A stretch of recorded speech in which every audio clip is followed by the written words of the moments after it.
Hello everyone from OneWrestling.com. This is Bill Apter. Welcome back. Welcome back to an exclusive What's Happening with Jake Roberts report. We did one on audio with our terrific friend Sinn Bodhi yesterday, and I called him before and I said, hey, can we do this face-to-face on an Apter chat? He said, let's do it. Welcome to One Wrestling, Sinn. It's great to see you. Hey, buddy. How are you doing, man? Thanks for having me. Very good. And thank you again yesterday for all the insight, because you know there were rumors everywhere that Jake had died.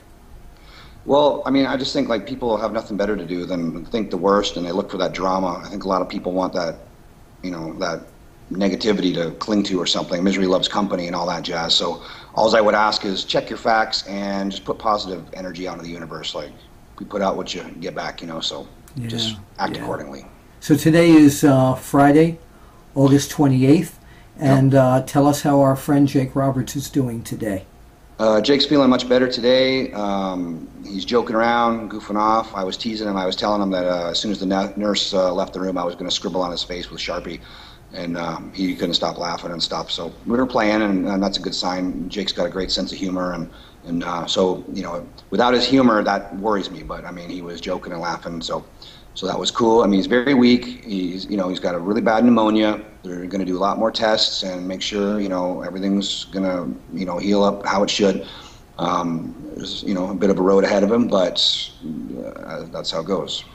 So for the people who just heard us yesterday, now that we've got you face to face, tell everybody exactly what transpired, what happened.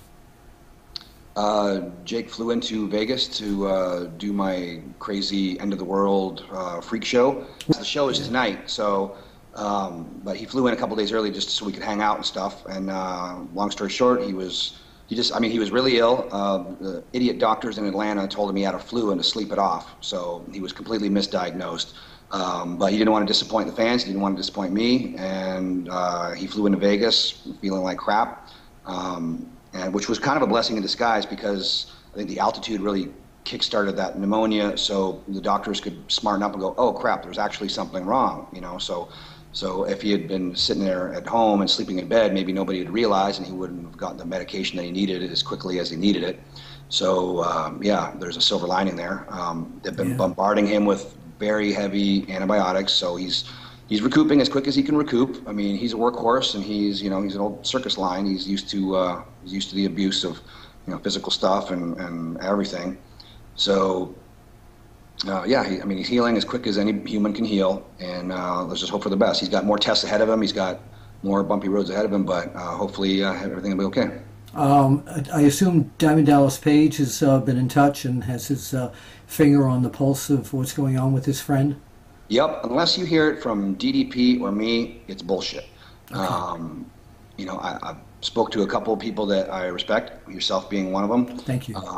If people want to hear stuff like through me, you know, if it's or through Dallas, then those are his friends. Those are the people that care, and we're trying to keep his family private, so they're not bothered by, you know, so many people that are just seeking out negative, juicy tidbits and all this kind of stuff. You know, Jake's pretty private when it comes to his family, so we want to protect that.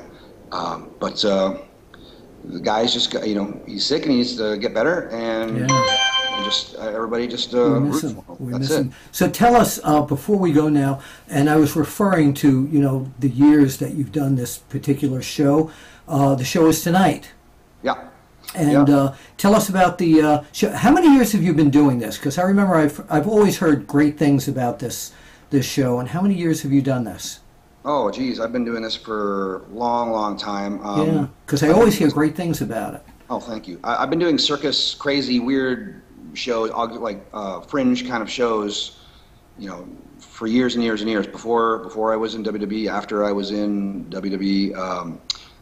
When I moved out to Vegas, we really kicked it off big. We have a lot of crazy performers, and Jake would love coming in. He loved the crazy stuff, and it was funny because he was such a silly guy backstage and just in life, but he's such a serious performer.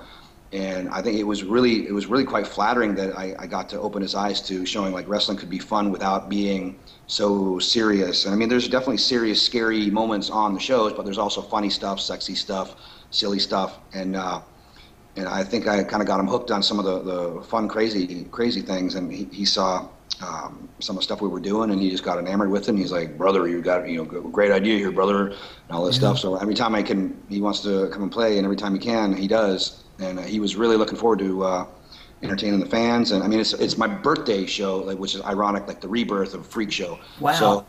So all I want for my birthday is Jake to be happy, and fans to be happy, and I just want to put good positive energy in the universe. I want to make the universe happy. So I want Jake to be good. I even told him, I said, if you don't get better, we got heat. And he just giggled, and that's the deal. And so Jake was gonna come out, and he was gonna do a crazy, weird snake pit kind of comedy, bizarre, weird segment match with the amazing Jonathan, who's another close friend of mine here in Las Vegas, a really great comedy magician.